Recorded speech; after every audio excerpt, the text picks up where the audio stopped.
Frank, give me the first quarterback. When I say quarterback situation that you're worried about, the first team that comes to mind is...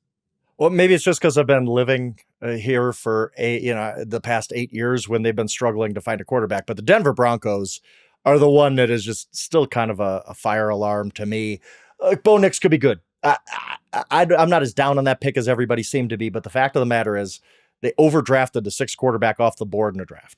That's just, you have to acknowledge that. And now you have a quarterback room of an overdrafted Bo Nix, the 6th best quarterback in the class, Jared Stidham, and Zach Wilson. We know what the latter two are bringing to the table. Maybe Bo Nix works out great. Maybe this thing finally gets on track. But I also wonder, if Bo Nix doesn't work, are they just drafting another quarterback next year? Is Sean Payton just going to bounce and say, whatever, I'm going back to Fox. I don't care. The Broncos have been on this really, really awful carousel for 8 years as their penance for getting that Super Bowl when Peyton Manning had a 69 rating and was a shell of himself. And they have just trotted out the worst quarterbacks you can imagine through an 8-year stretch in the NFL. And I don't know that it's any better. I don't, maybe it will. I like Bo Nix well enough, but I sit here and I say, is this just the next chapter? Or 5 years, we're going to be like, remember when they had Bo Nix and he lasted 4 starts and then they cut him the next year? I don't know that they fixed it. And it's very worrisome because they got to get off this carousel at some point. Okay. Why are you already saying nonsensical things? First off, what is nonsensical about this? They're not. In what world does a first-round drafted quarterback get cut the next year? Josh Rosen. He got traded. Okay, he got traded. He got traded for a second-round pick. What the hell are you talking about? Fine, we're gonna trade. But if you're trading Bo Nix in a year, it's okay. Then don't say, okay, we're going to be talking about. Remember that time they started Bo Nix for 4 games and cut him the next year? Come on, man. Okay, if we're going to do the show, agree? Like he could be Josh Rosen. At least talk in real scenarios. Don't you think he could be Josh Rosen? Of course, he could be Josh Rosen, and the Houston Texans could have been shit last year, and you're sitting there going, they're trading a top 5 pick to acquire a defensive end, and then that didn't happen. So, let's just stop with the creating the scenarios that could be or can't be or might be, and just stick to reality. Sean Payton got the quarterback he wanted, right? At least it's Sean's. That's what he says. It's Sean's quarterback. What coach or GM has ever stood up there and said, that's not the guy I wanted, but I had to settle? Like everybody says, that's the pick I wanted. Pick number 230, they're saying that's the exact guy we wanted. I can tell you that what's been reported is true. They didn't tell anyone outside of the big 3. It was Penner, Payton, and Payton knew the pick. Those are the 3 guys who knew the quarterback. They didn't tell anybody else on their staff. That's real. So that part that's been reported is accurate. He fits Sean Payton's offense, and he's fit Sean Payton's offense for a long time, going back to, I don't know, prior to the college season starting, and people going, look at what Bo Nix does well at Oregon. If he can replicate that another year, that fits really well in terms of the things that Sean Payton wants his quarterback to bring to the table. That makes sense. They didn't just draft a quarterback where you look at it and you go, man, that makes no sense whatsoever. Like, who's the last quarterback who's been 50% running and 50% passing that Sean Payton? That's not what Bo Nix is. He's very much, in terms of the skill set, right down the pipeline of what Sean Payton wants from a quarterback. He'll go out there and he'll execute it exactly as he's told. They're not going to do wild and crazy stuff. He's actually going to run the football when he's told to run the football, unlike Drew Brees in the latter stages of his career with Sean. I don't understand why people are hammering this pick at this point. And by the way, what the hell were they going to do if they weren't going to draft him? What are they going to do? You're going to go out there with Jarrett Stidham? I understood the pick. Carson Beck next year? Is that what you're going to roll the dice on? Shedeur Sanders, who wait until all the actual opinions come out on Shedeur Sanders being a potential first-round pick. He's not.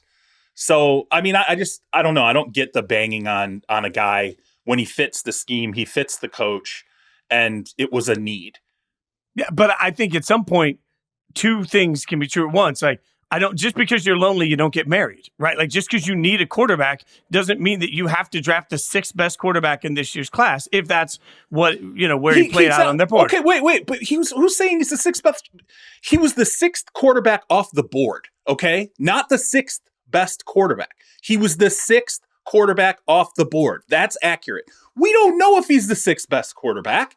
We have no clue whatsoever. He could be worlds better than JJ McCarthy. He could be better than Drake May. He could be Can he be better than Patrick Mahomes? Can he be better than Patrick Mahomes, Justin Herbert? Were we saying about Lamar Jackson when he got drafted with the last pick in the first round of that draft? How many quarterbacks went in the first round? 5? Oh, they took the 5th best quarterback. Like, how the hell could they take the 5th best quarterback? Look, what are the Ravens doing?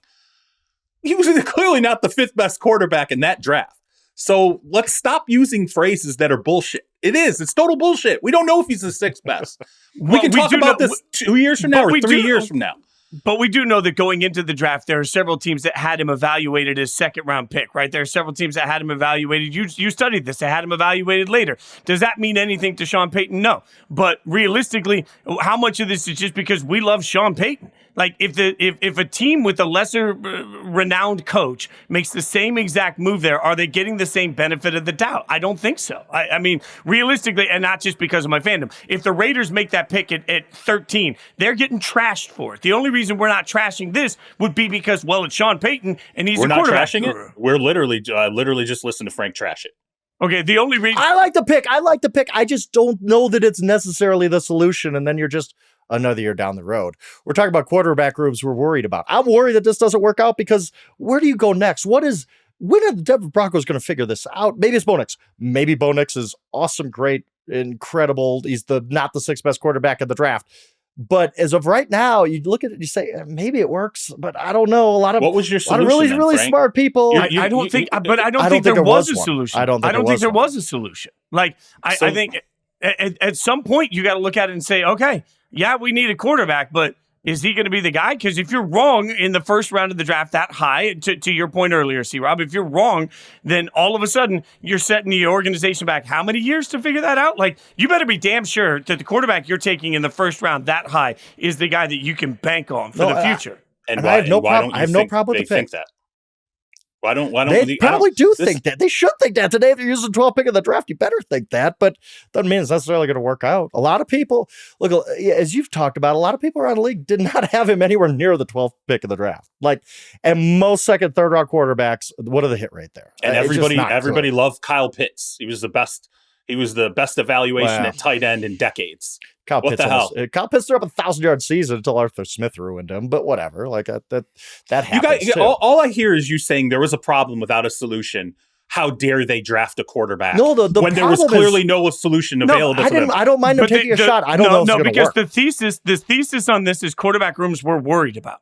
There is some level of this where it's like, even if it was the right pick in that moment, it's still fair to be worried about that quarterback room. I don't think that's unfair to sit there and say, man, they got a bunch of options from the outside looking in. Maybe Sean Payton can turn around and be a guru with any of them. Maybe he can do something with Stidham that, Josh McDaniels couldn't do. Maybe he can do something with Zach Wilson that nobody could do with the Jets. Maybe those are all things that we can consider. But if you're just looking at how can you not be at least worried about their quarterback room? That's where I'm at. I like the pick. I actually do. I think they had to do it because you can't sell this fan base. No, you have to gamble at quarterback, and maybe it works out, but I'm still worried it's not going to work out. And then it's just another, like, there's so many chapters of this story that are just like, oh, wow, you drafted Paxton Lynch. That's great. Oh, you traded DeFar for Russell Wilson. Awesome. It's just years and years. If this doesn't work out, we're talking about a decade down the road for Peyton Manning where they have no solution at quarterback.